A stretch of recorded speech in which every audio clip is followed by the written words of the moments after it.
Okay, so we're starting now. Okay, so good morning. Good afternoon, everyone. Arun, sorry. Chomlipsu, Arun Susday, Sawatika, Salamat Sore, magandang hapon sa lahat. And we welcome you to the last session of MEO in Bangkok because we will also have further sessions and program in Ubon Ratchathani. So this is not yet the end. This is not the closing session. But for this session, we'll hear from a diverse group of leaders from the communities in different countries in the Mekong and Southeast Asia. Welcome to the session on communities climate resilience, co-organized by Focus on the Global South. By the way, I'm Galileo de Guzman Castillo from Focus on the Global South and Chulalongkorn University Social Research Institute. So this session is would focus on hearing perspectives from below, from the frontline communities who are leading the struggles for climate and ecological justice. Just to set the context a bit and give a background, we know that the solutions to the climate emergency is one of the most pressing challenges that we all face today in each country, but also globally, because climate change is a global issue.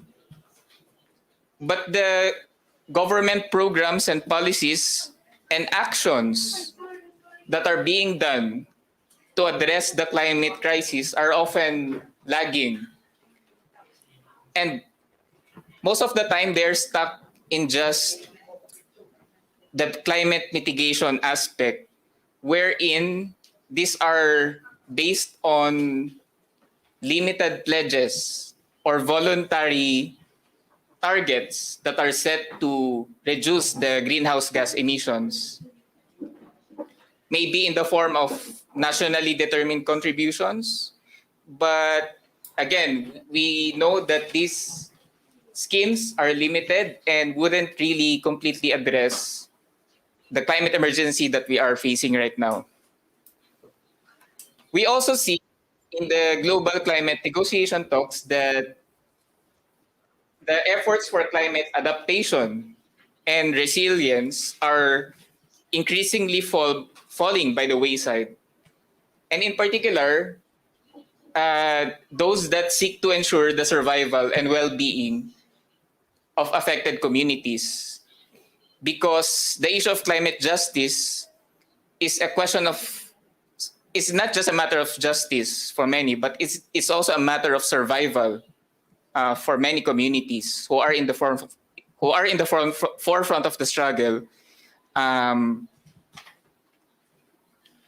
then many of the high-level dialogues, both organized at the national level, but also at the international climate talks, often do not take into account the disproportionate or the compounding impacts on the most vulnerable and marginalized communities, which includes indigenous peoples, fisherfolk, peasants, rural women, children, and the youth. And the current and existing adaptation and resilience efforts are being subverted in the rush for market-based solutions, techno-fixes, geoengineering.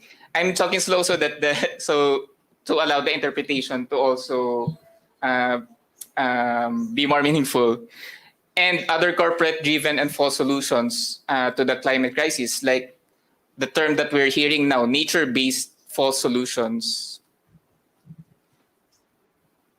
So this exclusion of perspectives from below, perspectives, traditional wisdom, cultures and tradition, alternatives from below, and most especially from the people who are marginalized in terms of their gender, in terms of their class, socioeconomic standing, in terms of their ethnicity, in terms of their land ownership, in terms of their resources, leads not only to an incomplete but also misleading picture of the climate emergency, because these perspectives are not heard in those international and national stages that talk about the solutions to the climate emergency. And in particular, it also does not lend the human face of the crisis, of the people, of the communities who are bearing the brunt of the impacts of climate change.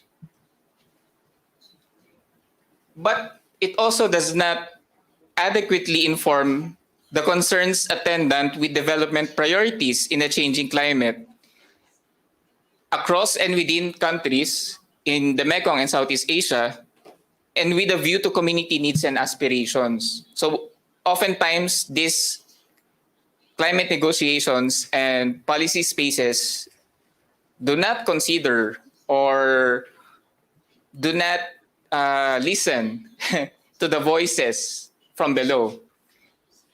It is in this context that we would want to highlight and give an emphasis and underscore the people's voices and actions on climate resilience and their own ideas and perspectives, and also practices that they've been doing for many years now on the issue of addressing and giving solutions to the climate crisis.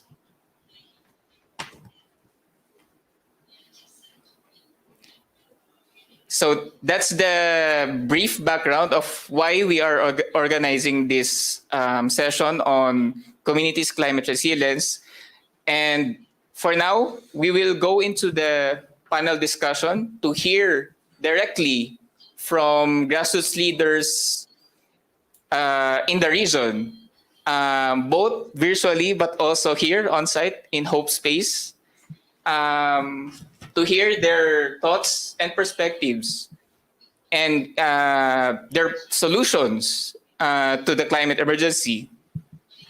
So first, we will hear from Kun Amornrat Thongpat. Kun Amornrat is the representative from the Women Committee of the Southern Peasants Federation of Thailand. Please take the floor.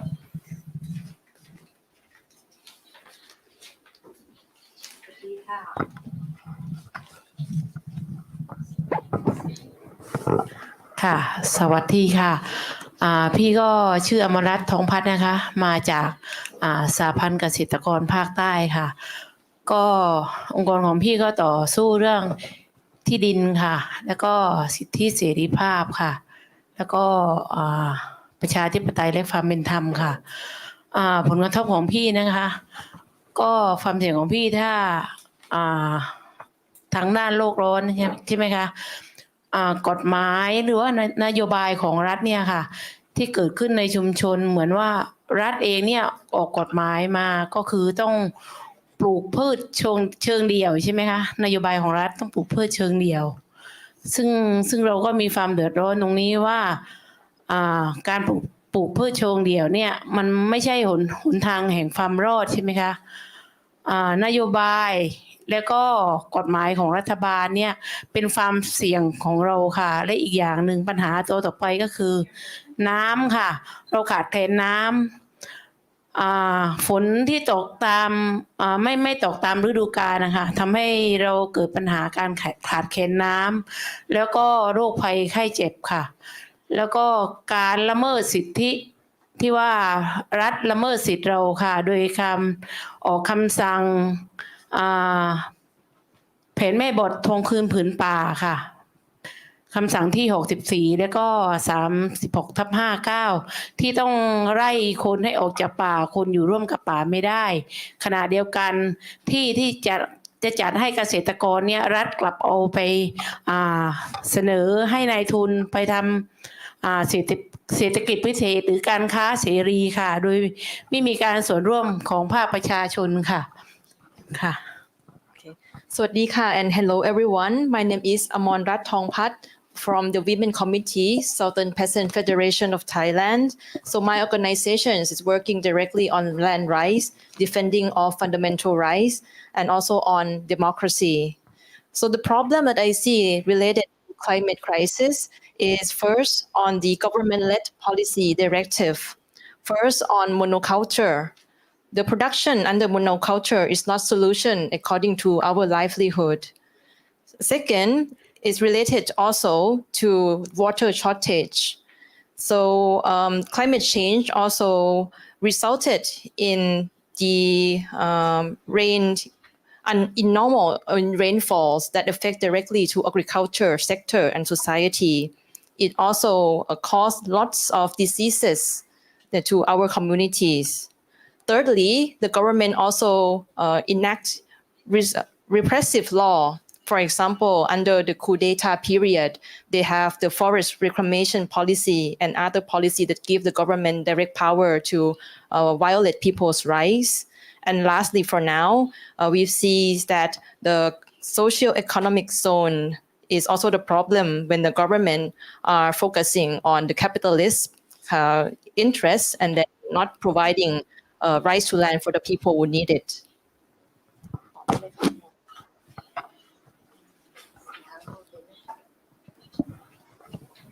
ค่ะทางรอดของเรานะที่ประชาชนเห็นกันว่านี่คือทางรอดเพราะว่าเราเนี่ยเป็นองค์กรใหม่ที่เกิดขึ้นจากแรงงานไร้ที่ดินใช่ไหมคะทางรอดของเราที่ตรงกันข้ามกับรัฐว่ารัฐบอกว่าพืชเชิงเดี่ยวอยู่ได้แต่ทางรอดของเราคิดว่าจะต้องสร้างเกษตรนิเวศเท่านั้นค่ะจึงจะอยู่ได้ค่ะแล้วก็บริหารจัดการที่ดินในรูปแบบโฉนดชุมชนที่มีการแบ่งพื้นที่การใช้ประโยชน์เรามีแบ่งพื้นที่ปลูกป่ามีแบ่งพื้นที่ทำการเกษตรและปศุสัตว์หรือว่าที่อยู่อาศัยโดยประชาชนในชุมชนมีส่วนร่วมบริหารจัดการออกแบบและเราคิดว่าระบบนิเวศเนี่ยที่เราจะอยู่ได้ค่ะเพราะฉะนั้นบทบาทสำคัญหลักถึงระบบนิเวศตัวนี้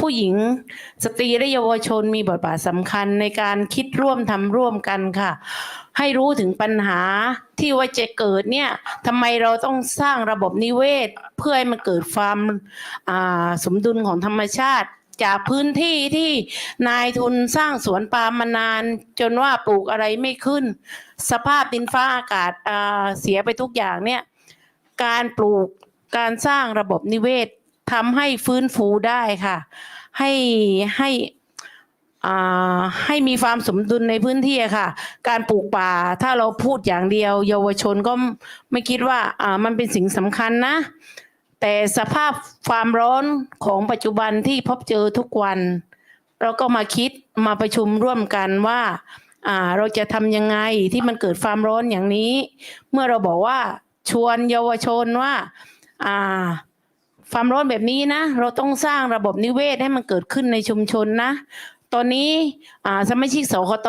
ก็แบ่งพื้นที่ปลูกป่าระบบเกษตรนิเวศได้ค่ะ100 ไร่ค่ะ100 ไร่ก็สิ่งที่เราได้รับคือตอนนี้สภาพภูมิอากาศในพื้นที่ตรงนั้นของเราดีขึ้นค่ะแล้วก็เยาวชนก็ได้เห็นเป็นรูปธรรมค่ะของสคต.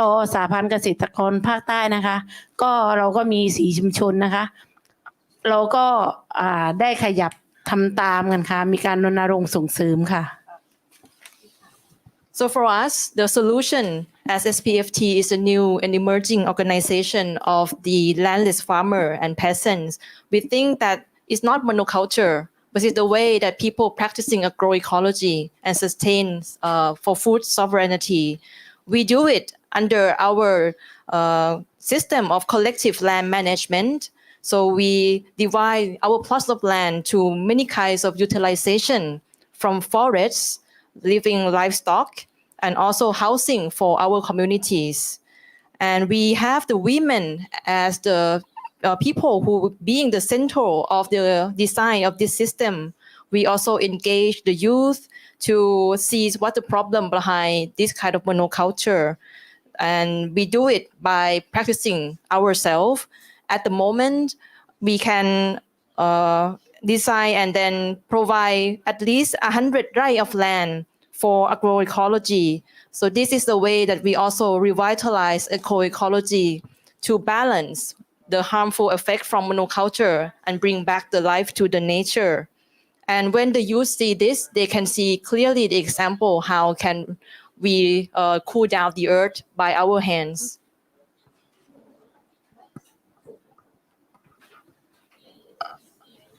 ค่ะก็อยากจะบอกว่ารัฐอะค่ะต้องรับรองสิทธิชุมชนค่ะเพราะว่าสิทธิชุมชนเนี่ยการบริหารจัดการโดยชุมชนเนี่ยคนที่อยู่กับป่าเนี่ยหรืออยู่กับธรรมชาติเราจะมีวิถีที่สอดคล้องพึ่งพากันได้เรารู้ว่าป่าต้องการอะไรป่าก็รู้ว่าเราต้องการอะไรเราจะรู้มากที่สุดว่าป่าเวลาเนี้ยทำแนวกันไฟหรือเช่นสตรีชนเผ่าใช่ไหมคะเขาก็รู้วิธีการว่าเวลาไหนที่เขาจะต้องทำแนวกันไฟเขาดูแลรักษาป่าอย่างไรคนอยู่กับป่าเพราะฉะนั้นเนี่ยสิทธิชุมชนหรือว่าสตรีที่อยู่กับป่ามีบทบาทสำคัญในเรื่องนี้อะค่ะ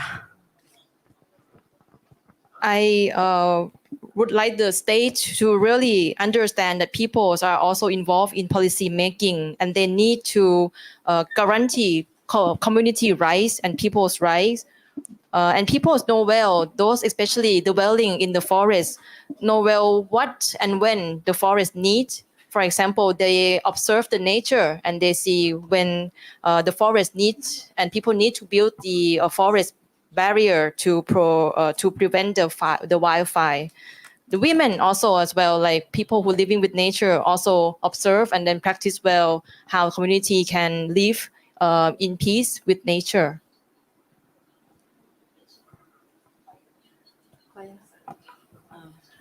สรุปนะคะก็คือพี่อยากจะพูดให้เห็นว่าการพัฒนาของรัฐค่ะหรือกฎหมายออกมาเนี่ยมันมีความเหลื่อมล้ำและก็ละเมิดสิทธิประชาชนค่ะแล้วก็ทำให้เกษตรกรต้องสูญเสียที่ดินค่ะแต่การบริหารจัดการที่ดินโดยรูปแบบโฉนดชุมชนคือสิทธิชุมชนนะคะเราจะรักษาที่ดินไว้ได้เพราะเราบริหารจัดการเราเข้าใจป่าอยู่กับเราได้ค่ะแล้วก็สุดท้ายค่ะก็คือความร่วมมือเนี่ยถ้าพี่สกต.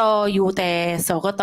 ก็ไม่ได้ค่ะทุกคนภูมิภาคเราก็ความเดือดร้อนเหมือนกันความเดือดร้อนของกัมพูชาเขมรลาวฟิลิปปินส์คือความเดือดร้อนของสหพันธ์ค่ะเพราะฉะนั้นนี่ค่ะเราต้องยึดโยงเครือข่ายกันค่ะ So the last point, I would stress that the policy from the government that lack understanding of people is likely to violate people's rights. So the state needs to see and involve us, the people, clearly into the policy making because we live with the nature. We understand the nature. We are the one who protect the forest. And lastly, as a people organization like the Southern Peasant Federation of Thailand, we know that people's organization cannot stand alone. You are suffering. You're suffering from Cambodia, Philippines, Cambodia, anywhere in the region, anywhere in the world is also our suffering. So people need to stand together. Thank you very much.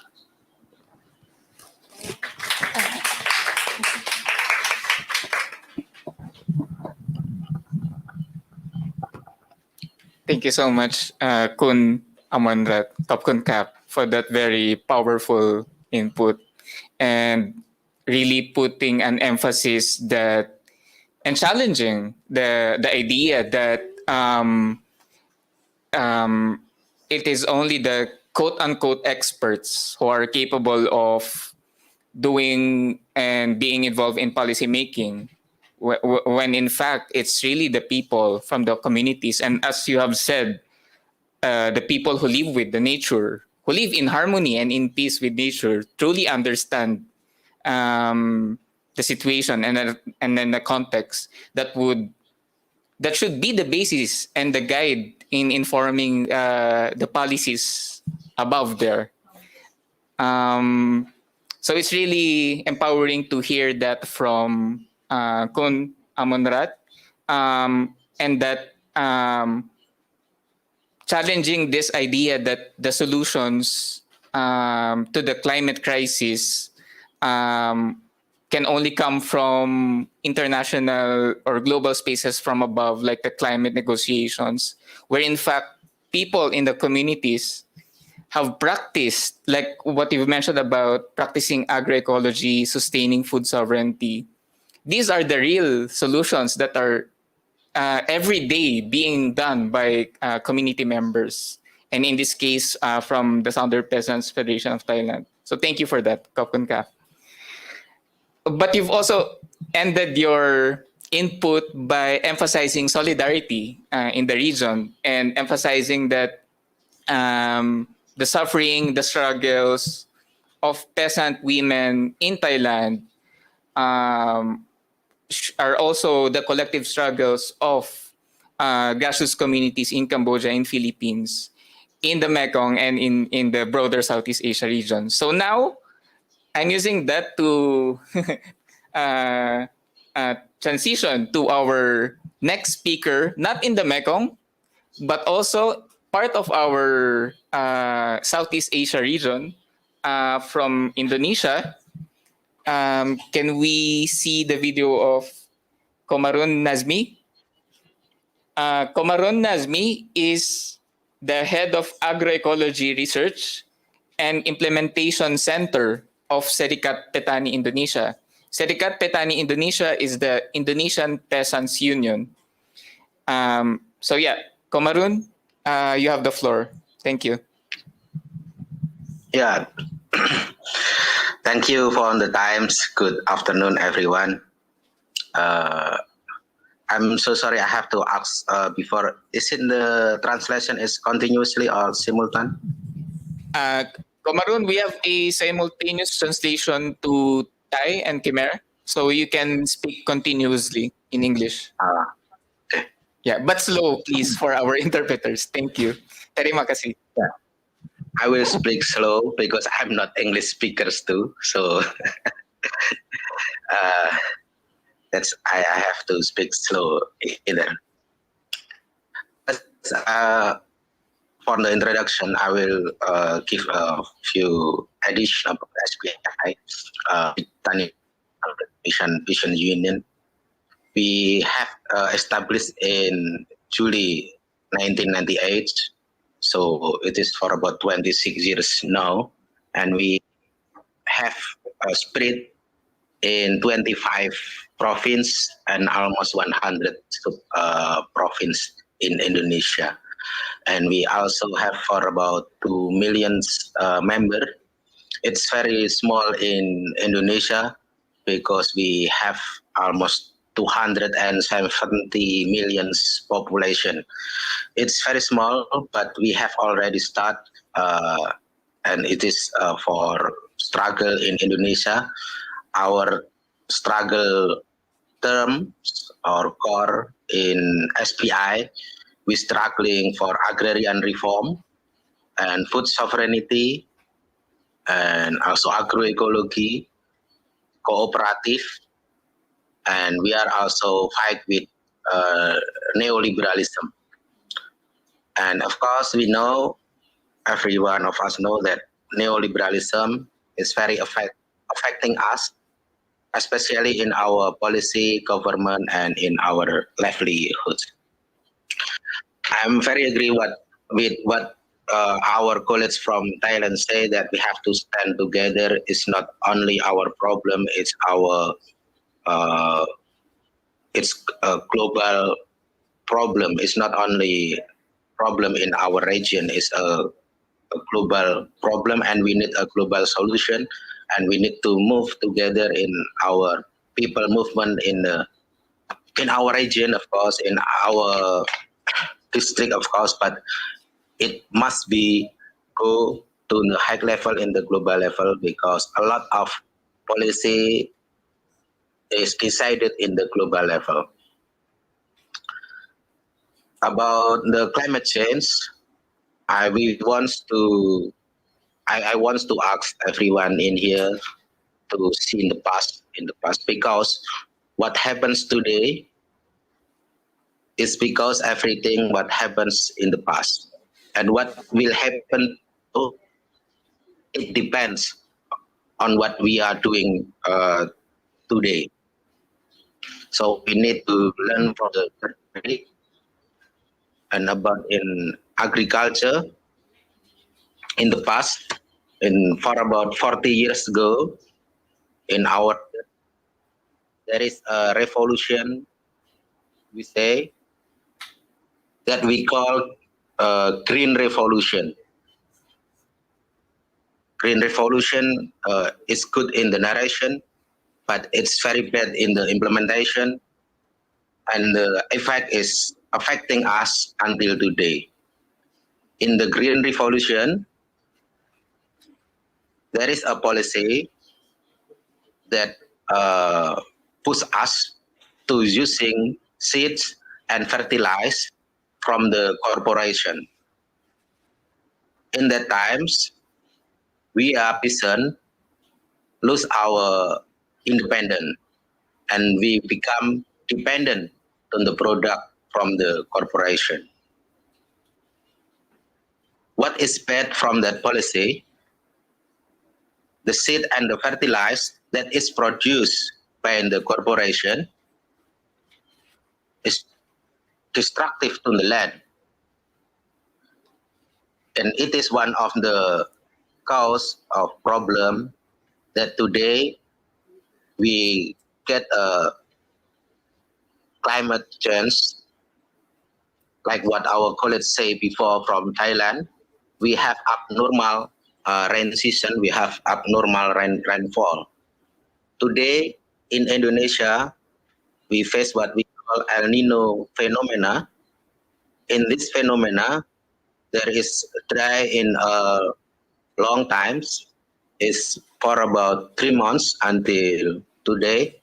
There is no rain in Indonesia. It's very, very dry. The water is very shortage, and the harvest is threatened to fall, not in good production. So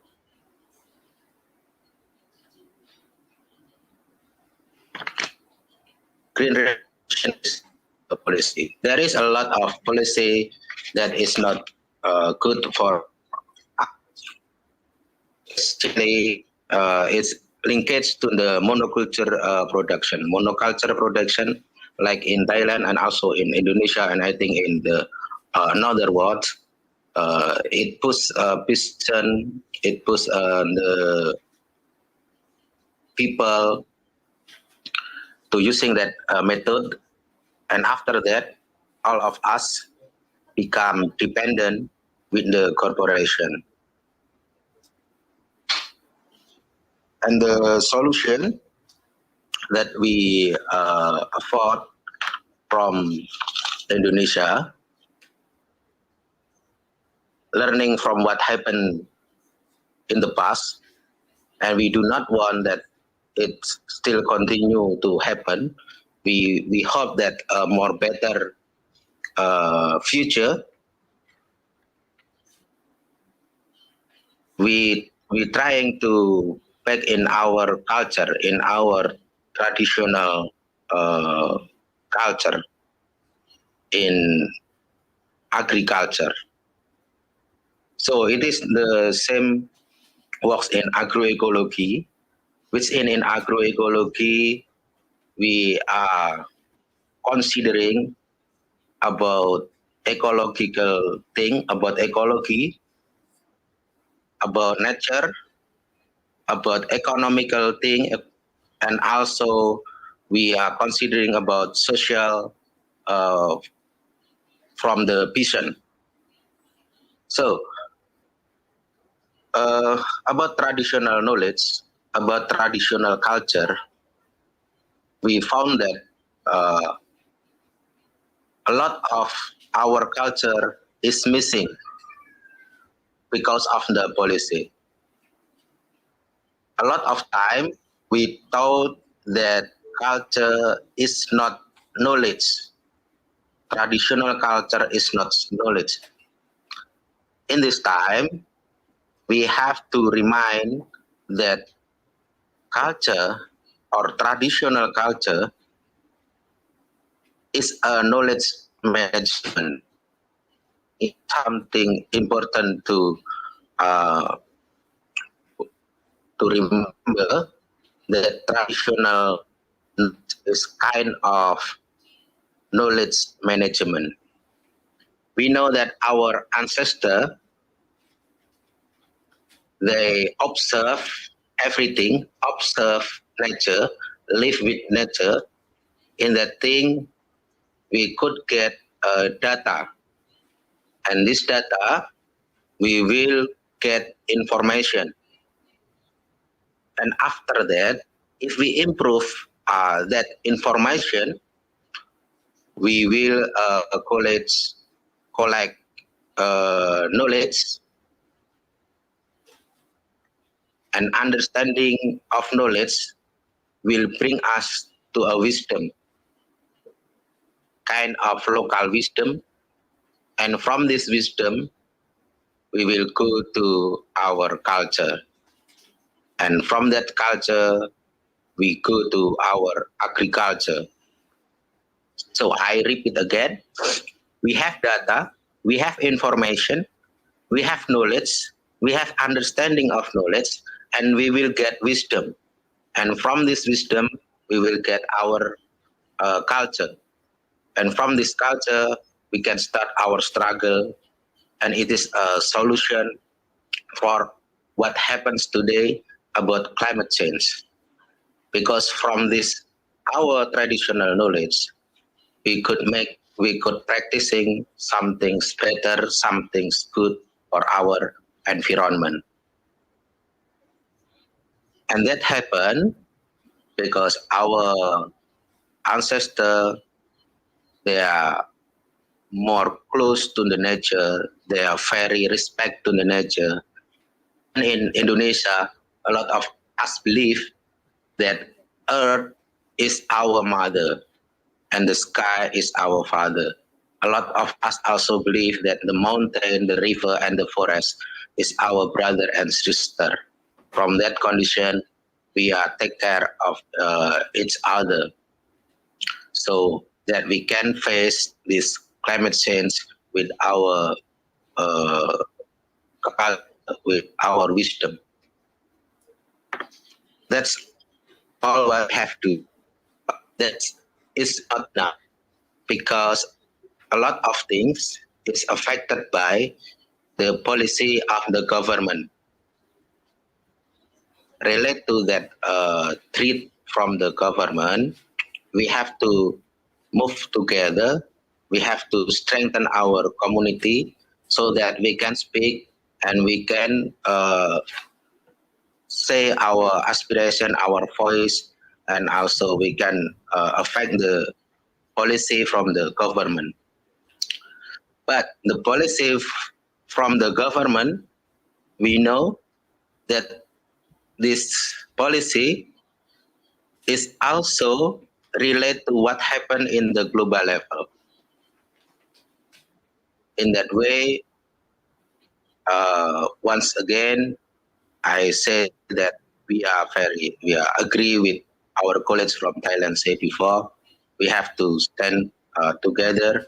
It's not only our problem in our region, but it's a problem in the global level also. We need to strengthen our network, and we hope that strengthen our community so that we can improve the power and we can affect the policy in the global level and also in our government. Perhaps that's all what I can say in this beginning. so we can explore later in our discussion. Thank you. Terima kasih, Qomarrun, for emphasizing how neoliberal economic policies and the overall mainstream development paradigm has driven the world's natural environment as well as the economies of our countries past the point of no return, given the limited and oftentimes no recognition of our governments of the urgency uh, of the urgency of the climate emergency, and that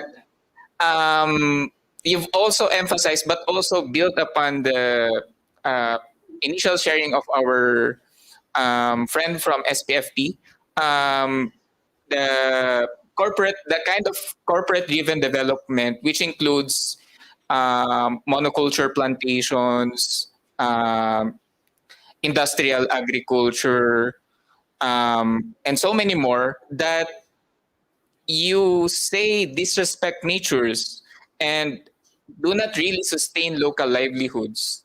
This corporate driven development, in fact, runs counter and is antagonistic to the traditional wisdom, the knowledge, the practices that you've mentioned. But I've also like to underscore what you've mentioned about traditional culture from your perspective in Indonesia, that it is also knowledge management. And once we have a greater understanding of the knowledge, it will become the local wisdom, which will become the culture, which would guide and help our struggle and in finding solutions to the climate crisis. You've also said that it's the people who are closely living and are in harmonious relationships with the nature are in fact the ones who hold these traditional cultures and knowledge and practice every day. This traditional and local wisdom. You've also said that for Indonesian people, you see nature as your family, with the earth as your mother, the sky as your father, the mountains, the rivers, and the forest as your brothers and sisters. And on that note, I'm gonna use that to transition to hear from our Khmer brother from Cambodia. Since if Komar says that the forest is our brother, so we wanted to also hear from Venerable Thoross from Sang Rukhavoan. Sorry if I'm mispronouncing the name of your community and your name. Sang Rukhavoan Community Forestry. Venerable Thoross is a prominent figure in the field of environmental activism, serving as the leader of the Sang Rukhavoan. Maybe you can also introduce the community for so you can pronounce it correctly. And he's been an advocate for the conservation of forests and wildlife in his environmental activity.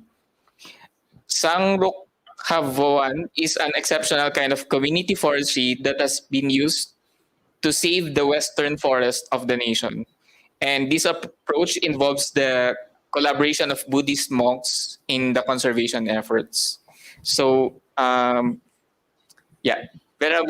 Thoross, you have the floor. Thank you. And we have Rosso Kunti to interpret. Thank you.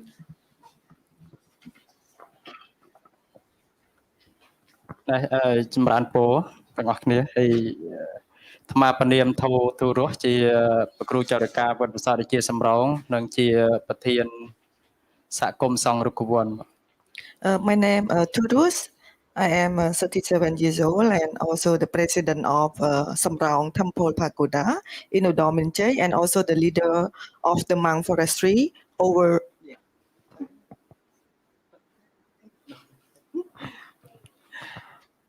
ណាហើយ ដោយតែអ្វីបានយើងបានទទួលស្ដាប់ហើយជាពិសេសគឺព្រឹកមិញនេះគឺយើងបានជួបនៅបញ្ហាមួយដែលសម្រាប់អាត្មាគិតថាវាមានភាពស្មុគស្មាញមែនទែនទាក់ទងជាមួយនឹងទន្លេមេគង្គ In the morning, I have learned a lot, and especially when talking about the Mekong River, there is a lot of issues that happen. នៅហើយទាក់ទងជាមួយនឹងបញ្ហាទន្លេមេគង្គទាក់ទងជាមួយនឹងបញ្ហាទាក់ទងបរិស្ថានធម្មជាតិជាពិសេសនៅក្នុងប្រទេសកម្ពុជាក៏ដូចជាទូទាំងពិភពលោកនឹងឃើញថាវាមានបញ្ហាស្មុគស្មាញហើយដែលបញ្ហាទាំងអស់នេះគឺកើតឡើងដោយសារទង្វើរបស់មនុស្ស Mekong River also the environment and also other activity is also part and related to each other. So all these activities impact a lot to our environmental. ហើយទាក់ទងជាមួយនឹងបញ្ហាបរិស្ថានធម្មជាតិនេះទៀតក៏វារឹតតែជាបញ្ហាស្មុគស្មាញមួយខ្លាំងបំផុតដែរសម្រាប់ពិភពលោកជាពិសេសគឺនៅក្នុងប្រទេសកម្ពុជាយើងនេះពេលខ្លះយើងឃើញមានសកម្មជនដែលការពារបរិស្ថានគឺត្រូវបានមានការរឹតបន្តឹងសេរីភាពមិនឲ្យចូលរួមក្នុងការអភិរក្សថែរក្សាធម្មជាតិ The environmental is the big issue and its implication.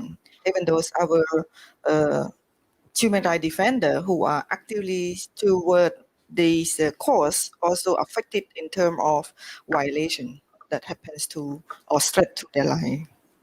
ជាពិសេសដោយសម្រាប់ស្មាផ្ទាល់ដែលការពារនៅព្រៃឈើមានផ្ទៃដីប្រមាណជា 18261 ហិកតាក្នុងខេត្តឧត្តរមានជ័យជាក់ស្ដែងតែម្ដងដែលក្នុងនោះគឺនៅជាប់គ្នាជាមួយនឹងបញ្ហាខាងដើមមិញដែលយើងលើកឡើងពីក្រុមហ៊ុនអង្គរ Sugar. Also, it related to me, who are the human rights defender. We are conserved 18,261 hectares of the forestry, which also related to the issue of Angkor Sugar Company that our friend have been shared about the issue of violation. ហើយបញ្ហារឿងក្រុមហ៊ុនដីសម្បទានសេដ្ឋកិច្ចសម្បទានសង្គមកិច្ចហ្នឹងក៏គឺជាបញ្ហាមួយដែលធ្វើឲ្យបាត់បង់ហើយនឹងប៉ះពាល់ដល់បរិស្ថានធម្មជាតិនឹងច្រើនមែនទែន From my observation, the economic land concession it's also the key issues that impacts to the livelihood of the local community in my country as well. ជាពិសេសគឺនៅក្នុងប្រទេសកម្ពុជាយើងគឺចូលចិត្តនិយាយពាក្យថាសម្បទានសេដ្ឋកិច្ចឬក៏សម្បទានសង្គមកិច្ចតែបើយើងនិយាយឲ្យចំទៅថាពាក្យថាសម្បទាននោះគឺឲ្យតែម្ដងនេះគឺជាពាក្យពេញ From my observation, when people talking about the concession now, no matter the economic concession or social land concession, is translated into selling. អញ្ចឹងការដែលមានឥទ្ធិពលកាត់ឡើងពីផលប៉ះពាល់ទាំងក្រុមហ៊ុនទាំងដីសម្បទានសេដ្ឋកិច្ចទាំងអស់នេះទៅលើបរិស្ថានធម្មជាតិនេះគឺយើងឃើញមានការវិវត្តចុងក្រោយនេះគឺធ្វើឲ្យមានអាកាសធាតុប្រែប្រួលហើយដែលសំខាន់នោះគឺជួបនៅបញ្ហាធំជាច្រើននៅទូទាំងពិភពលោកដែលក្នុងនោះគឺអ្នកវិទ្យាសាស្ត្រធំកំពុងតែមានការព្រួយបារម្ភមែនទែន The impact to the livelihood, who is the main actor?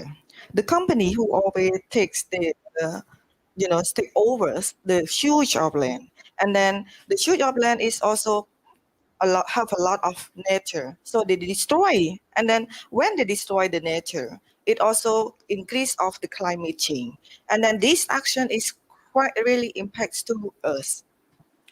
ណាហើយសម្រាប់មាន10ចំណុចសម្រាប់ចែករំលែកនៅក្នុងឱកាសនេះជាសូចនករមួយសម្រាប់យើងឬក៏ជាបទពិសោធន៍ជាមេរៀនមួយសម្រាប់យើងទាំងអស់គ្នាបានចូលរួមក្នុងថ្ងៃនេះ From what I have learned and observation, I have 10 points that would like to share with you all at this time. ទី1គឺការបំពុលខ្យល់ដីទឹកដែលទាក់ទងជាមួយនឹងការបំពុលភាគច្រើនគឺបង្កឡើងដោយសារជាតិពុលកាត់ឡើងពីថង់ប្លាស្ទិកដែលជាទូទៅគឺយើងតែងតែបានជួបប្រទះនៅប្រភេទថង់ប្លាស្ទិកនៅតាមទីសាធារណៈមួយចំនួនខ្លះ One, it related to the pollution to the wind, water, and land. Those pollution is happen because of overuse of plastic, metallic, and also nitric. That's that, right? Sorry, I'm straight about that. Okay. Okay. នៅចំណុចទី2តកតងជាមួយនឹងការកើនឡើងកម្ដៅនៅលើផែនដីដែលការកើនឡើងកម្ដៅនៅលើផែនដីនេះគឺកើតឡើងពីបញ្ហាផ្ទះកញ្ចក់ដែលកើតឡើងពីសកម្មភាពរបស់មនុស្សផងដែរ So the global warming is also part of the activities that people are undertake at the ground.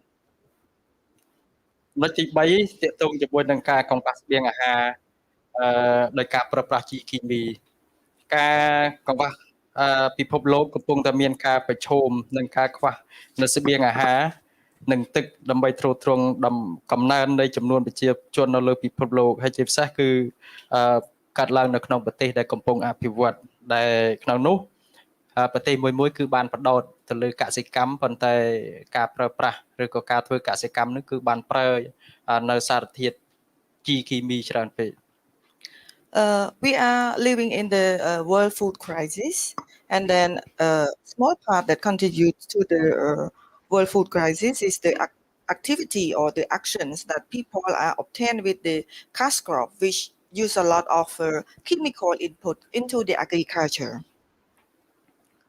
ចំណុចមួយទៀតតកតងជាមួយនឹងការចូលសម្រាមគឺជាការចូលនៅកាកសំណល់យ៉ាងច្រើនរលប់ត្រូវបានបោះចោលដោយគ្មានសណ្ដាប់ធ្នាប់នៅលើដីហើយនឹងចូលទៅក្នុងសមុទ្រផងដែរតកតងជាមួយនឹងសម្រាមមិនមែនមានត្រឹមតែនៅលើដីទេសូម្បីតែក្នុងបាតសមុទ្រក៏ពេលកន្លែងខ្លះយើងឃើញមានសម្រាមនៅក្នុងបាតសមុទ្រផងដែរ And also the other point is related to the waste, the waste issue, the craft everywhere, no matter in the land, the water, and the sea. It's a huge tongues that happen every day now. មួយចំណុចទៀតតកតងជាមួយនឹងការធ្វើឲ្យទឹកកើនឡើងនៃជាតិអាស៊ីតដែលការកើនឡើងនៃជាតិអាស៊ីតនេះគឺបង្កើតឡើងពីការឧស្ម័នកាបូនិកហើយបណ្ដាលឲ្យមានកំហាប់អាស៊ីតនឹងកើនឡើងខ្លាំងនៅក្នុងផ្ទៃទឹក The other point is related to the acid water that have spread. This happened because of the carbon dioxide that have happened because of the activity that made by people and industrial as well. ចំណុចទី6គឺតកតងជាមួយនឹងការបាត់បង់ជីវៈចម្រុះដោយអាត្មាបានលើកខាងដើមមិញថាពីព្រឹកមិញនេះយើងបានស្ដាប់បានឮបានដឹងហើយតកតងជាមួយនឹងការធ្វើវារីអគ្គិសនីយ៉ាងច្រើននៅលើទន្លេមេគង្គហើយមានប្រមាណប្រទេសដែលអញ្ចឹងក៏មានផលប៉ះពាល់ច្រើនហើយអ្វីដែលសំខាន់គឺវាមានផលប៉ះពាល់ប្រភេទជីវៈចម្រុះនៅក្នុងបាតទន្លេនឹងច្រើនមែនទែនហើយជាពិសេសគឺពពួកមច្ឆាបើកាលណាដែលយើងធ្វើទំនប់វារីអគ្គិសនីនឹងច្រើនកន្លែងទៅវាមិនមានកន្លែងដែលអាចគេហៅថាចរាចរណ៍នៅឆ្លងកាត់ពីកន្លែងមួយទៅកន្លែងមួយបានតែរហូតដល់មានប្រភេទមច្ឆាមួយចំនួនខ្លះគឺត្រូវបាត់បង់ពូជ The other point is related to the loss of diversity. This impact, the big impact from what we have learned together and also from what is happened to Cambodia, it related to the hydropower dam, which impact a lot to the diversity. Those are in the air, forest, and also in the water, and especially the fish, they cannot flow naturally. ចំណុចទី7គឺតកតងជាមួយនឹងការបាត់បង់នៅធនធានព្រៃឈើបើយើងនិយាយពីធនធានព្រៃឈើវាគឺជាគម្របនៃផែនដីប៉ុន្តែព្រៃឈើសពថ្ងៃនេះគឺទទួលបាននឹងកំពុងតែទទួលរងការគំរាមកំហែងយ៉ាងខ្លាំងពីការកាប់រុករាននិងទន្ទ្រានយ៉ាងហោចទៅសូម្បីតែព្រៃអាម៉ាហ្សូនក៏កំពុងតែមានការគំរាមកំហែងយ៉ាងខ្លាំងដែរ So the other point is related to forest degradation, and this, forest is like our home cell, and then when it impact, a lot of things that happen is also destroyed, and the loss. And even those Amazon, from what I hear, is also impact, right? They continues to degradation of the forest. ដូចទី8តកតងជាមួយការរលាយទឹកកកនៅតំបន់ពូលការរលាយទឹកកកនៅតំបន់ពូលនេះគឺមានផ្ទាំងទឹកកកនៅតំបន់ពូលជារៀងរាល់ឆ្នាំគឺគួរមានការព្រួយបារម្ភព្រោះបច្ចុប្បន្នអ្នកវិទ្យាសាស្ត្រត្រូវបានកត់សម្គាល់ឃើញថាសីតុណ្ហភាពនៅតំបន់ពូលគឺមានការឡើងកម្ដៅខុសពីធម្មតា The scientists are also warning us in related to the ice melting at the pole. So this is quite very concerned because when the at the pole is increase of hot, and then it will be impacts to other who are lower down, and then also the I add a little bit, the sea also increasing the level of the sea. Yes. และចំណុចទី9តកតងជាមួយនឹងស្រទាប់អូសូនមានសភាពស្ដើងប៉ុន្តែថាស្រទាប់អូសូននឹងគឺមានភាពធ្លុះធ្លាយបើជារួមទៅថាអ្វីទៅជាស្រទាប់អូសូនអ្នកខ្លះទៅគាត់អត់បានយល់ហើយជាពិសេសគឺដូចនៅតំបន់ថ្មនេះគាត់មិនយល់ថាអ្វីទៅជាស្រទាប់អូសូនយ៉ាងហោចទៅសំបីតាផលប្រយោជន៍នៃការថែរក្សាព្រៃឈើគឺគាត់អត់យល់ទេភាសាមួយចំនួនខ្លះឬក៏ពាក្យបច្ចេកទេសមួយចំនួនខ្លះគឺគាត់អត់បានយល់ដូចតាកតងជាមួយនឹងប្រព័ន្ធអូសូននេះបើយើងយកទៅនិយាយតាមទីជនបទដែលជារួមសម្រាប់នៅក្នុងប្រទេសខ្មែរយើងដែលជាប្រទេសមួយដែលទើបនឹងងើបចេញពីសង្គ្រាមទៅនិយាយពាក្យអញ្ចឹងគាត់អត់យល់ទេអញ្ចឹងស្រទាប់អូសូននេះវាមានសភាពស្ដើងហើយមានសភាពធ្លុះធ្លាយដោយការប្រើឧស្ម័នកាបូនិកនឹងច្រើនមានកំហែសឧស្ម័នកាបូនិកច្រើនហើយកំហែសឧស្ម័នកាបូនិកនឹងវារសាត់ទៅលើផ្ទៃបរិយាកាសនឹងវាមានកំហាប់កាន់តែក្រាស់ហើយធ្វើឲ្យមានការកើនឡើងកម្ដៅនៅលើភពផែនដី The ozone layer are thinner and thinner, and for my community, when talking about the ozone, it really hard to explain. Because even though we are living from the periods that Civil War, and then up to now talking about it, people are not interested, and then they not care. What they care is about the livelihood. So this is a key word. But when it impact, because as you were aware that the ozone impact because of the carbon dioxide that flow to the sky, and then it makes the ozone layer is thinner and thinner. It will be hits to our people, hits to the natural and environment. ហើយចំណុចទី10តកតងជាមួយនឹងការភ្លៀងអាស៊ីតសារធាតុបំពុលនៅក្នុងបរិយាកាសដូចជាស្ប៉ុនធ័រឌីអូស៊ីតនិងអាស៊ូតអូស៊ីតបណ្ដាលឲ្យមានភ្លៀងអាស៊ីតដែលផ្ដល់ផលអវិជ្ជមានដល់មនុស្សដល់សត្វនៅក្នុងនិងប្រភេទសត្វនៅក្នុងទឹកផងដែរ The number 10 is related to the acid rain, because the acid rain is also impact a lot to the land, to the people.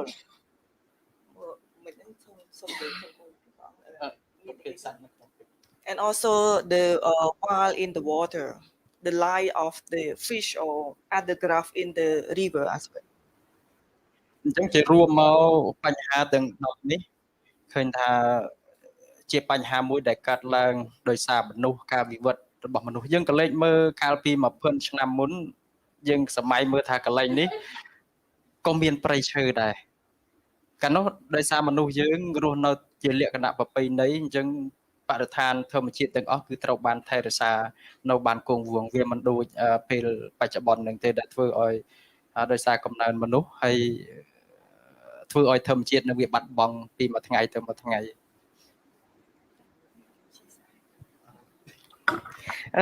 From the 10 issue that I share, it have been create a lot of cause and issue. This is because of the and activities by the people. As you were aware, even those in this building before, it might be the forest that grow in this area, but it have been changed because of the activity and also science that make our nature change.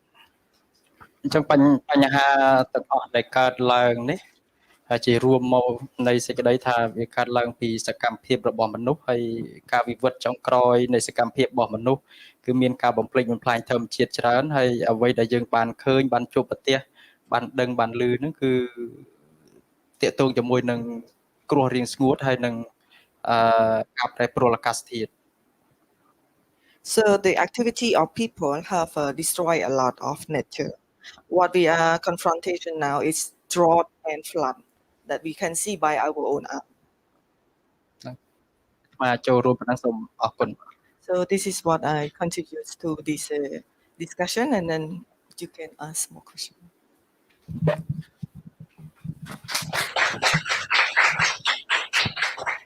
Okunsaran, Venerable Thoross. That was your inputs really emphasized the impacts of the climate crisis to the communities, and in fact, you've also underscored that it's the people who also are. The activities, the development activities of the people also has an impact, and when it destroys nature that supposedly would protect us and offer solutions to this climate crisis. But in Asia, sadly, we've seen this mad dash for economic development, and that has driven more exploitation of our human and natural resources.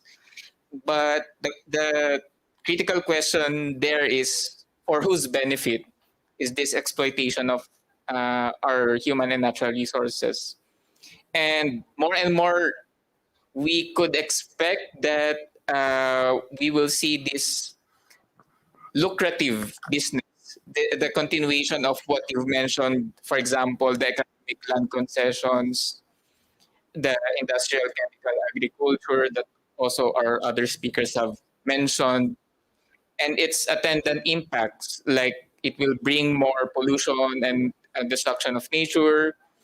Our forests will be further degraded, our biodiversity, the loss of our biodiversity, and basically we have this situation where states and corporations are further driving the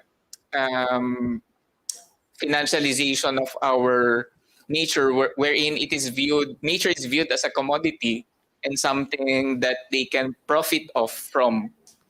And even more tragic in this context is that they are making profits off the tragedy of the climate crisis, because it's the communities and people, like in the forest, like in the rivers that you have mentioned, like in the lands of the peasants, in the communities of peasants, who are bearing the brunt of these extreme weather events that you've mentioned, the acid rains, the extreme drought, the El Nino from Indonesia that Qomarrun has also mentioned. It's the people and communities who are bearing the brunt of this climate change impact. So thank you for emphasizing that in your presentation. Yep.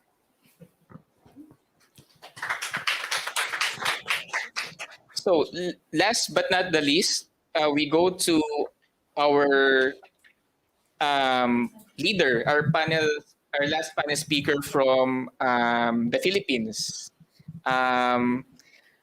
We call on Emily Fajardo.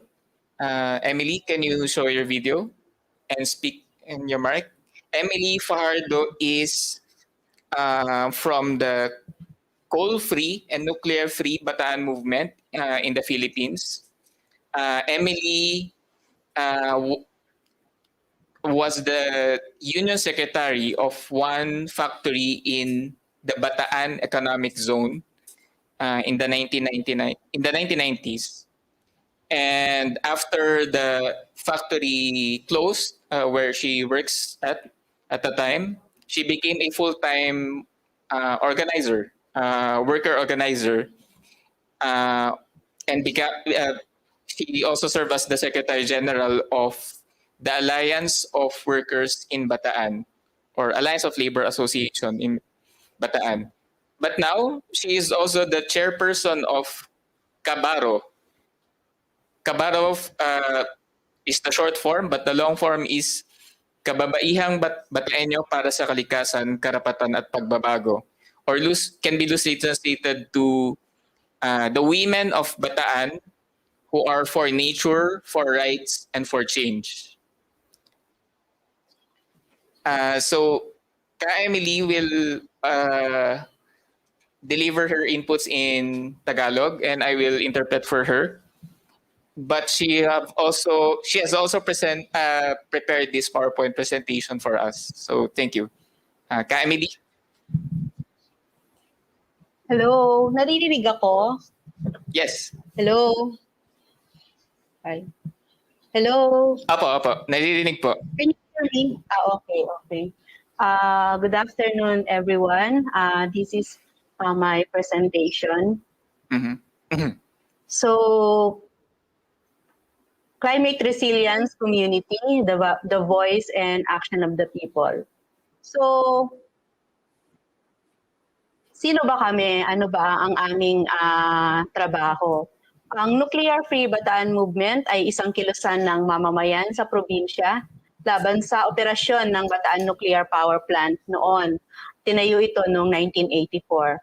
Sa pamamagitan ng General Strike of the People noong 1985, hindi kailanman nag-operate ang Bataan Nuclear Power Plant hanggang ngayon. Ang nasa larawan ay mga aktibidad na ginawa ng Nuclear and Coal-Free Bataan Movement simula noong 2008. Bukod sa nuclear power, nagsulputan din ang mga coal plants sa probinsya kung kaya't nagtayo din kami ng anti-coal organization movement for campaigning against this. Since coal is a dirty and harmful source of energy na kung saan ay nagpapalala pa ng ating global warming. Okay, wait lang. So, my organization is Coal-Free and Nuclear-Free Bataan Movement. That was started in the struggle against the Bataan Nuclear Power Plant in 1984. This was during the time of the dictatorship in the Philippines. And born also out of the struggle of the people, the general strike you will see in the pictures. And this is also the activities, the mobilization of our movement, the Coal-Free Bataan movement against coal plants that are sprouting all over the province of Bataan in the Philippines. So you will see in the pictures the anti-coal campaign, but also the anti-nuclear campaign in Bataan. Yeah. Okay. Ka Emily? Nasa larawan yung mga tagumpay noon tagumpay ng mamamayan noon upang hindi mabuksan ang Bataan Nuclear Power Plant. So yung nasa left ay yung general strike ng 1985 at yung nasa left naman ay yung nasa left ay yung 1985 general strike at yung nasa right naman ay yung protest na malaki noong 2009 para against dun sa rehabilitation of PNPP. Okay, wait lang po. So you will see in this picture, the protest on the left side is the general strike in 1985. And on the right side is the protest actions in 2009 against the proposed rehabilitation of the nuclear power plant. And this shows that people are struggling or mobilizing, protesting to defend the previous victories of the struggles in the past, because the nuclear power plant was never operationalized because of the general strike in the Philippines. So in that context, the mobilizations in 2009 is also to defend the victories of the past. Yes po. Yeah. So on that, today we are in a climate emergency. So as you can see, tuloy ko na ang Galileo hanggang sa dito. Bataan is nasa peninsula na probinsya na nakalocate sa Central Luzon. meron siyang populasyon na 2015 census na 760,650 people. Okay, so you will see in the slide, the location of the sites of the struggle against nuclear and coal is in Bataan province. Bataan province is a peninsula in the central Luzon region of the Philippines, and the population there is more or less 760,000 people. Yeah. So makikita rin natin dito na yung dun sa usapin ng climate change impacts ng probinsya ay yung makikita natin sa mapa sa larawan na kung saan meron na ang Bataan ay nasa baybayin ng Manila Bay. You will see in the picture that Bataan is situated in near the Manila Bay. Yeah, madalas din dumadaan dito yung mga bagyo kung kaya't madalas din yung pagguho ng mga lupa at mga bundok dahil nga yung kanyang lokasyon ay yung kanyang ay isang peninsula, so napapaligiran siya ng dagat, merong mga bundok sa kanyang kapaligiran kung kaya siya tinawag na peninsula, at dahil din dito ay madalas yung mga pagdaan ng mga malalakas na bagyo sa lugar namin o sa probinsya namin. So the Bataan region, which is again the site of struggle against nuclear and against coal, since it's a peninsula, it's also a region that's frequently devastated by typhoons, since it's surrounded by mountains but also these bodies of water. Yeah. Dahil din dito, siya ay kung kaya't yung kanyang lokasyon na malapit sa dagat ay isang malaking factor para sa mga investor para magtayo ng mga coal plants dito sa aming probinsya. So for many investors, its strategic location as near the sea became the reason why these investors were interested to put up coal plants in the province. Because I assume the coal plant requires lots of water in its operations. Yeah. In the past year, hindi namin pa naranasan ng mga malalaking mga patataas na pagbaha.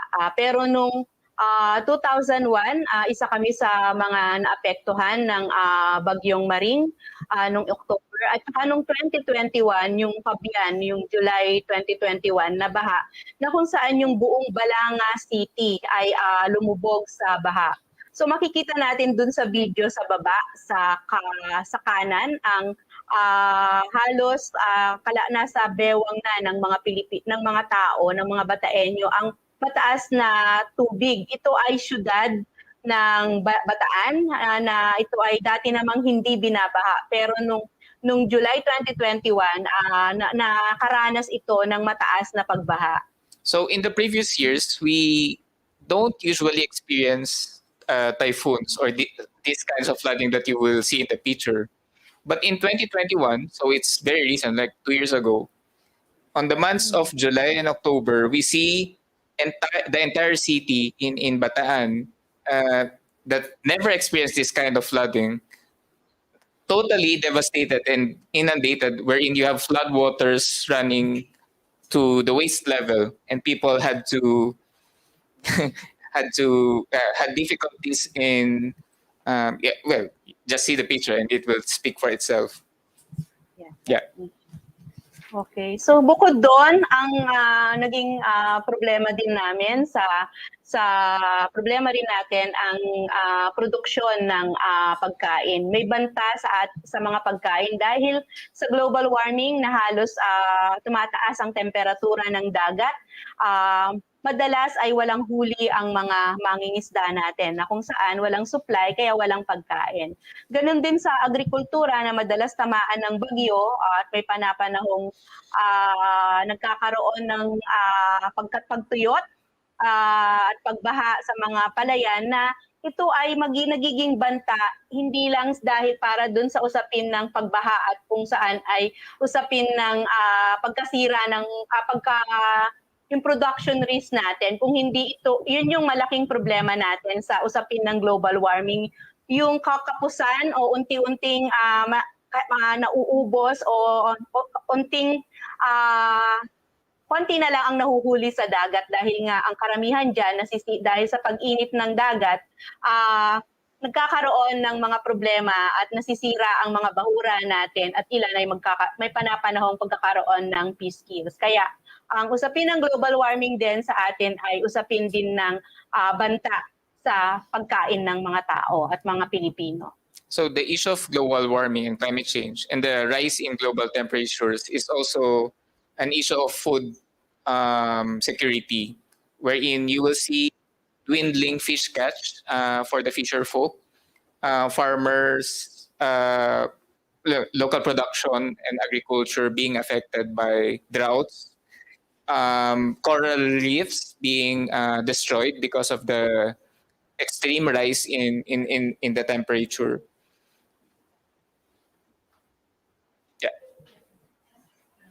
Next. So basically, what you see in the previous slides, the climate change does not only affect people in terms of mobility because of the floods and they're not able to travel, but also the food security and the local production, not only of peasant farmers but also fisher folk. Yeah. But it's more coal in the Philippines. Yeah, it's more fun in the Philippines is the tourism tagline. So it's a play that the government wants more coal, to put up more coal plants in the Philippines. So it's more coal in the Philippines. Yeah. So, subalit imbis na makilahok ang probinsya natin at yung bansa natin sa pag-address sa solusyon ng global warming at climate change, ang Pilipinas pa ay tumanggap ng mga proyektong coal-fired power plant na ayon na nga sa pag-aaral ay isang dirty and harmful source of energy. So makikita natin dito sa slides na dito sa Bataan lang halos ang mga operasyon o nakatayong mga coal-fired power plants sa probinsya namin ay nagki-cater kami halos ng 4,610 megawatts na kung saan ay meron kaming 5 operational na coal-fired power plants sa aming maliit na probinsya. So you will see in this slide the coal plants in Bataan. Currently, there are 5 operational coal plants in the province and generating 4,610 megawatts of power. And you will see that even with the studies that say and prove that coal is a source of dirty energy, you will see how the government still try to put up more coal plants in our small province in Bataan. So as you can see in the slides that meron kaming malalaking mga coal-fired power plant na kung saan nga ay hindi lang ang problema sa environment ang dulot nito, kundi problema rin sa health ng mga tao and even sa livelihood. So coal power, kabuhayan, katulad ng fishing, problema sa pangingisda dahil halos lumalayo na ang mga isda sa pangpang ng Bataan dahil sa operasyon ng mga coal-fired na to. So because of the operations of all of these coal power plants, it impacts not only the livelihoods of the people, the fisher folk, and the farmers, but also the health of the people.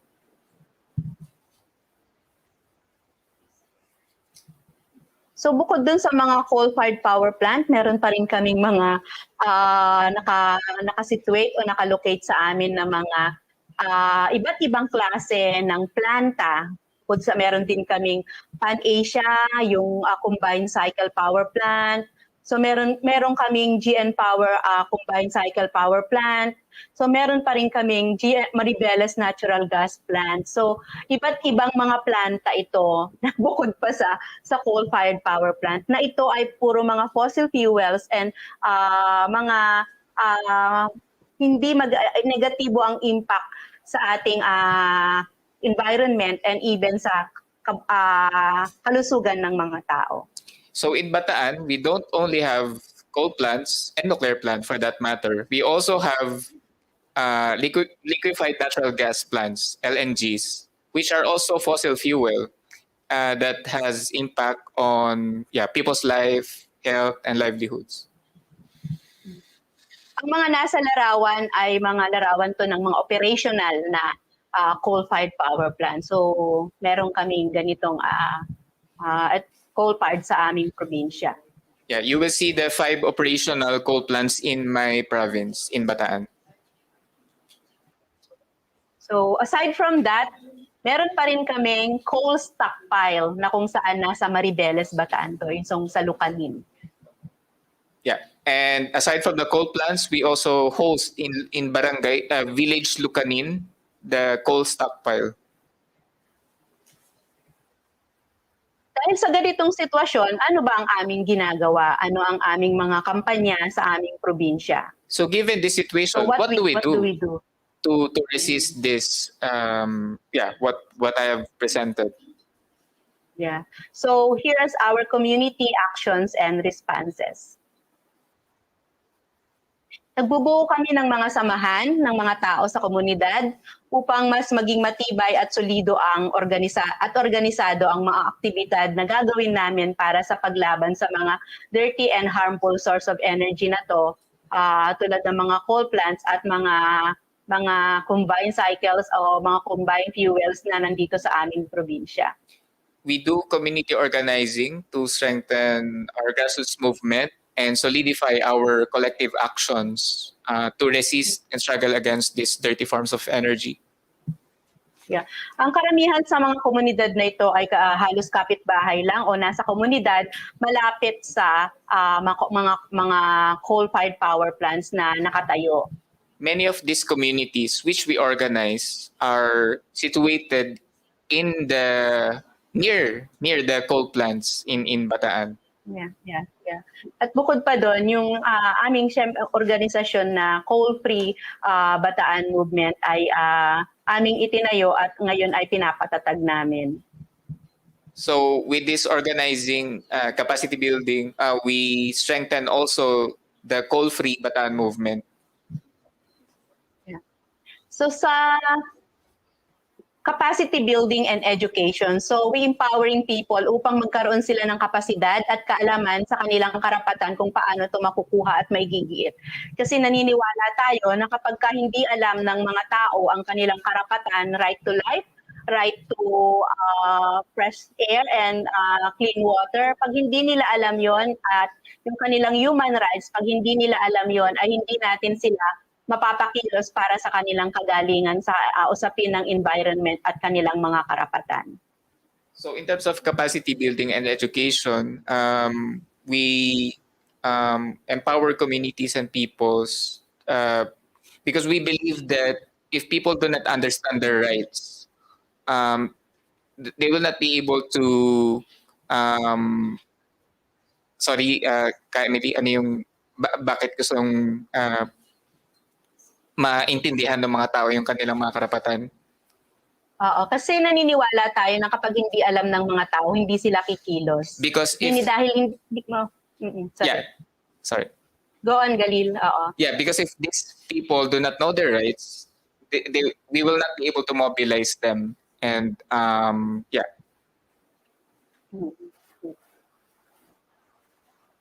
So, bahagi din ng ginagawa namin ang bahagi rin ng ginagawa namin yung pagbibigay ng through storytelling, pinapakita namin sa mga iba't ibang mga komunidad yung aktual na nararanasan at mga pictures at mga kwento ng mga komunidad na kung saan ay diretsong naaapektuhan ng mga ng operation ng mga coal-fired power plant na to. As you can see, sa isang komunidad sa Limay, Bataan, makikita nyo maraming mga sakit ang mga bata, lalo na sa skin allergies and even yung pagkakaroon ng problema sa respiratory. Itong lalaki sa kanan, sa ibaba, ay namatay siya dahil sa matinding exposure sa coal, sa mismong coal, kasi yun ang kanyang trabaho. Ang finding sa kanya ng doktor ay halos pneumocolosis, ay hindi ko masyadong ma-pronounce, pero ito ay halos punong-puno na nangitim na yung kanyang baga, kaya siya namatay. Okay. Yung iba dyan, may mga sakit sa asthma, at yung iba naman ay yung skin allergy. At yung isa naman dito ay halos nagka-problema siya sa kanyang kalusugan sa stroke dahil malapit siya sa community. Yeah. Malapit siya sa coal-fired power plant. Sorry. Yeah. So we also educate through storytelling and documenting the actual lived experience and impacts of the coal plants to the community members.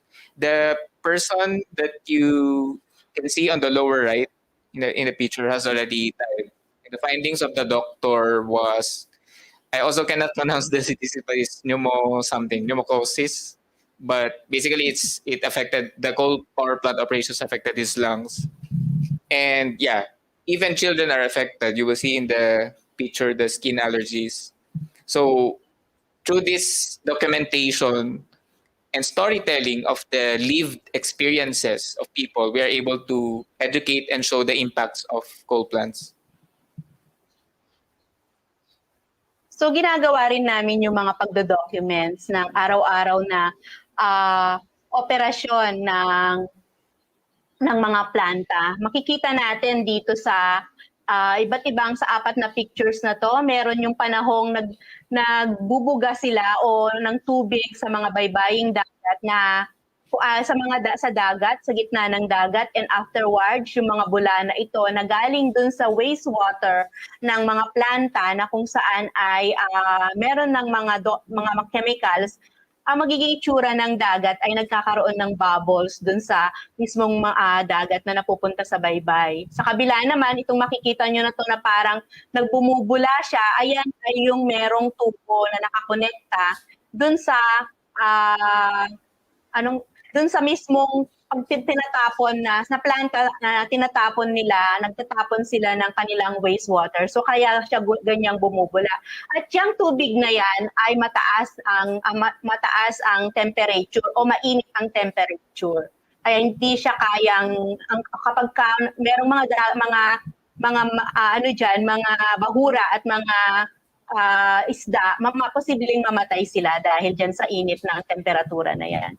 The other side naman, ayan naman yung mismong pagka nagkakaroon ng pagtatransfer mula sa barge ng mga coals, ay nagkakaroon ng matinding abo na kung saan ay hindi lang natatapon yan simple sa dagat, kung hindi pati yung abo ay umiikot sa komunidad. So dinodokumento namin to para sa mga pupwedeng mga gawin, halimbawa illegal. So nakadocument yan. Isang mahalagang bagay para sa amin yan dahil ito ay merong tulong para sa campaigning natin.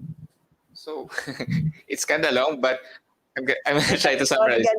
So we do documentation and data gathering because we see its values and importance in our campaigns. Here in the picture, you will see how the coal plant operates and discharges the waste to our seas and water. And the temperature of this water is very high because of the wastewater discharge.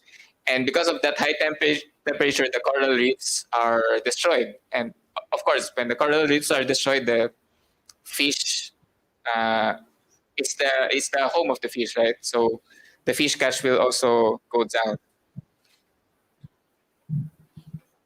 Okay, so ito pa yung mga dinodocuments natin. As you can see, yung mismong mga puno at mga gulayan ay madalas natatapunan na ng mga abo. Mula yan sa planta ng coal-fired power plant at mismong dun sa operation nung pag-disbarge ng mga pag-transfer ng mga coal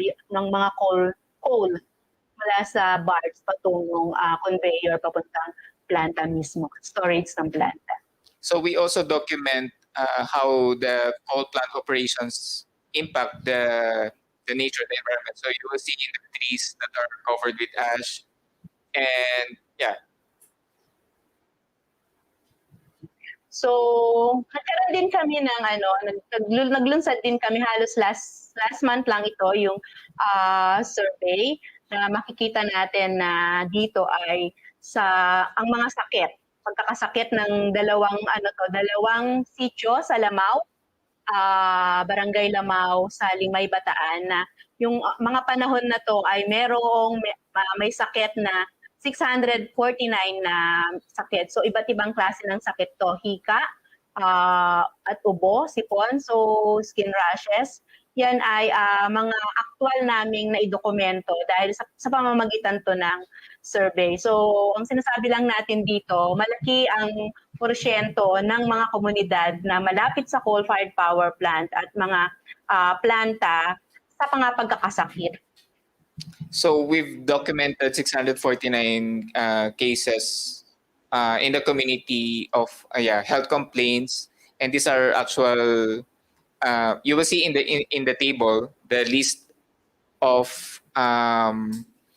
diseases that the community members have complained about in the survey, and these communities are situated near the coal plant. So you will see this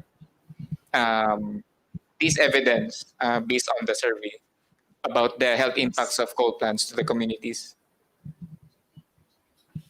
Yeah. So ang ginagawa rin namin ang makikipag-dialogo sa mga government agency. Sa picture, yan yung kasama natin si dating former secretary ng DNR, Gina Lopez, at ganun din sa kabila naman ay si Governor Abet. Ating inihahapag ang ating mga problema, ganun din humihingi tayo ng commitment ng ating gobernador na solusyonan nila sana yung hinaing ng komunidad sa komunidad na kung saan malapit ang mga planta na may maraming mga pagkakasakit na doon yun na maraming ng sakit, maraming na document na may sakit. Yeah, so as part of our right-seeking and claiming activities, we also do engage and consult with the government officials, the governor of the province, to seek accountability and hold dialogues with them to address the situation and the problems that we have documented. Okay, so we are doing also direct action. So mga protesta to, iba't ibang klase ng protesta, iba't ibang lugar na kung saan kasama natin yung mga komunidad natin. At ito ay mga pagkilos ng mga pangapagkilos sa mga harapan ng mga tanggapan ng mga government agencies and even the local government. So ito yung direct actions natin ng mga local natin. O local struggles. Yeah. So in the picture, you will see our direct actions, our mobilizations, our protest actions of the community members in front of the government agencies, but also the local government in Bataan. We also filed a legal action. So nag-file kami ng mga actions. Meron kaming case, yung mula sa DENR, nag-file tayo ng case dyan dahil hindi nila pina-perform ang kanilang duty sa pagpapa-implement ng renewable energy. Meron din tayo sa inquiry, climate inquiry sa Commission on Human Rights, petition natin versus sa big polluters. Meron din tayong pinile na sa International Financing Corporation at yung Compulsory Advisory Ombudsman. Nag-file din tayo ng complaint at petition natin dyan. At isa ang coal-free at nuclear-free Bataan movement sa complainant. Meron din tayong pinile na case against sa Supreme Court. Coal-fired file natin sa Supreme Court. So we filed many legal actions in different bodies. So one to hold the Ministry of Environment and Natural Resources to account for not following and implementing the renewable energy law. Another is the petition on the Commission on Human Rights. This is the National Human Rights Institution in the Philippines against the big polluters. We've also filed complaint and petition with the International Finance Corporation, the Compulsory Advisory Ombudsman, and we've also filed legal actions at the level of the Supreme Court in the Philippines. So we build also solidarity and building our partnership and network to other organizations.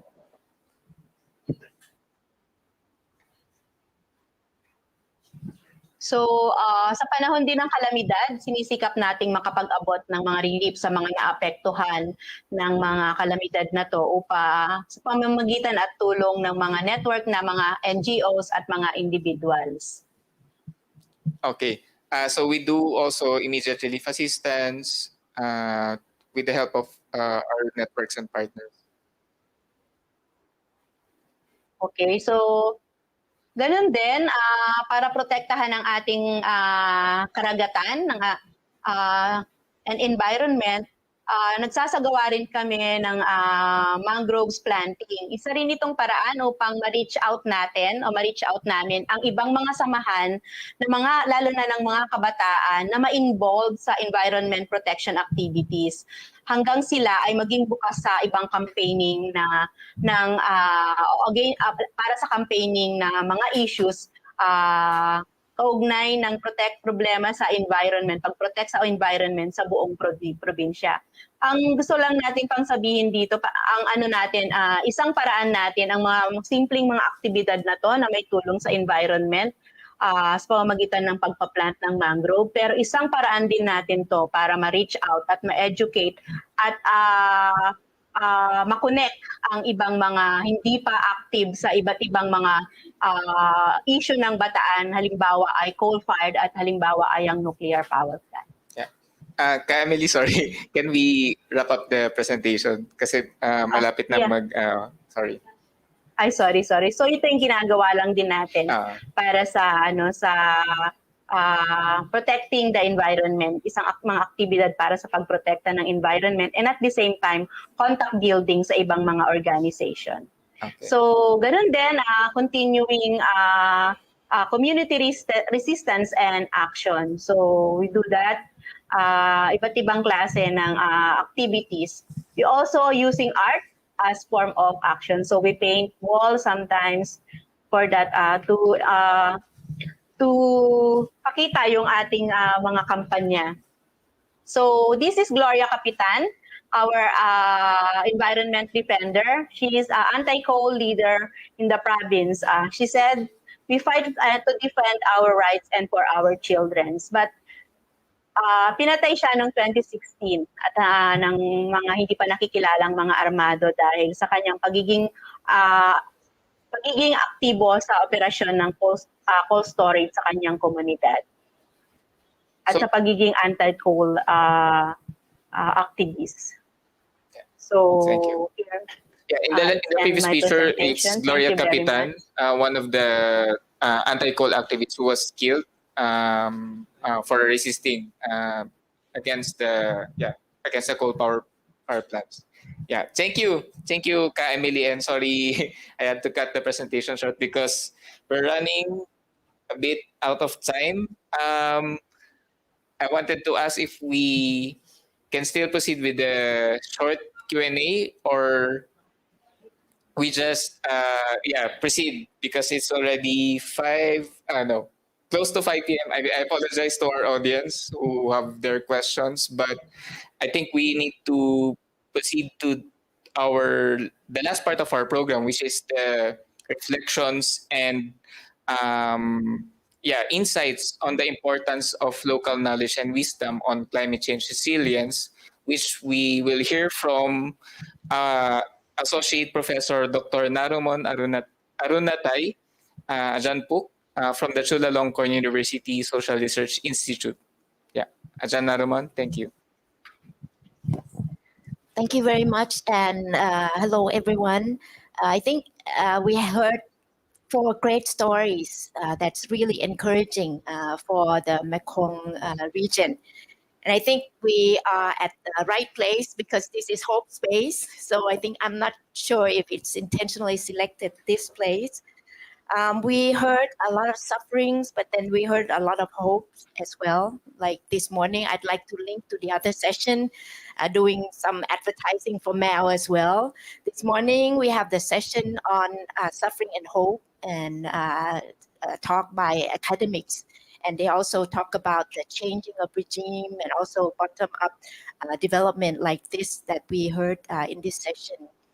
And the session before this, we heard a lot about transboundary investment and impact also. So I think we can also put the jigsaw together and then hear about encouraging stories in this session.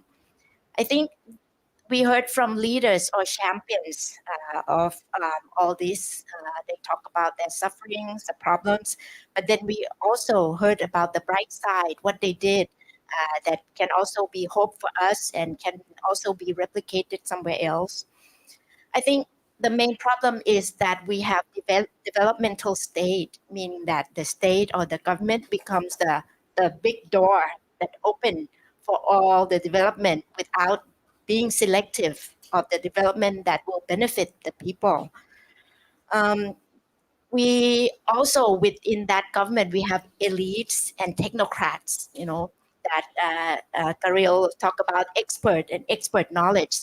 So we actually have several sets of knowledge, but the knowledge that direct our development is the knowledge by these technocrats. Whereas in this room, we also heard about another set of knowledge, which is in the brighter side, the knowledge that enable people and nature to live together. So I think we need to recognize that we have sets of knowledge, and I think Qomarrun talked about information that turns into wisdom. So we need to hear more about the people and activities. Actually, I myself work with the sea people, the sea nomads. And these people are sometimes encouraged to settle down. But we don't know that, after settling these people down, they became removed from the nature, removed from the sea. They become stationed, they become integrated into this larger market society. So it's the similar pattern, similar problem all over, but then we didn't recognize that it's a problem. I think also the brighter side, the issues that we heard today that might bring hope to us, agroecology, covered by several of our speakers. Community title deed also is based on traditional knowledge of living together. And we don't need to own, we don't need to have the title deed. We can have the title deed all together, sharing. But then neoliberalism also supports individualism so that, we can gain our ownership, we can expand our ownership, we can earn more, we can accumulate more. So we need to think about the concepts behind all this, behind the driving of neoliberalism. Another point that we learned is networking of suffering. And I think we heard all through Mekong session, networking of suffering and networking of hope, also solidarity. We heard from Qomarrun about cooperatives. We heard from the Venerable from Cambodia.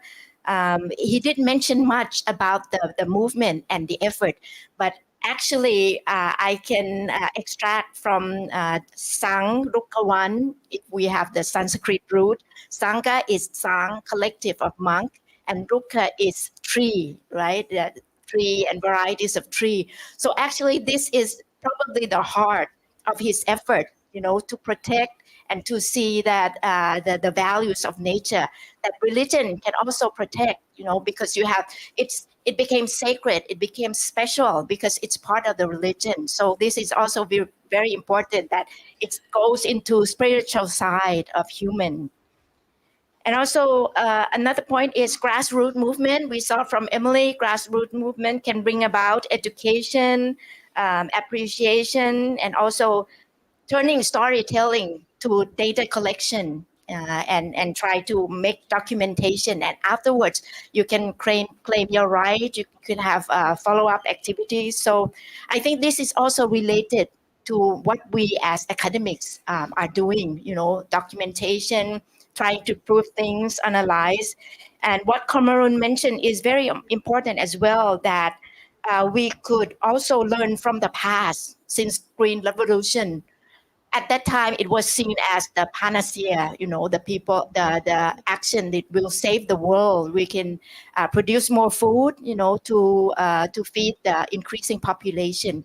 But right now, at this moment, we start to question the Green Revolution. Same as the clean energy, hydropower energy that we talked earlier, that it's considered to be good, it's considered to be clean and renewable. But is it so? I mean, if we fail to put it in the question or put doubt into it, then we are going to fail as development as we did in the past. So I think just to wrap up, that this kind of social capital and cultural capital make us see that you said false nature-based solution that has been promoted all over the world. Why don't we have another culture-based solution, based on culture that is, stick to value of nature, value of people living peacefully together. So as academic, I think we are now also at Social Research Institute trying to do the co-production of knowledge, because we see that there are a lot of knowledge systems, sets of knowledge that we need to listen to. And today we also heard, that set of knowledge from our 4 colleagues. Thank you very much.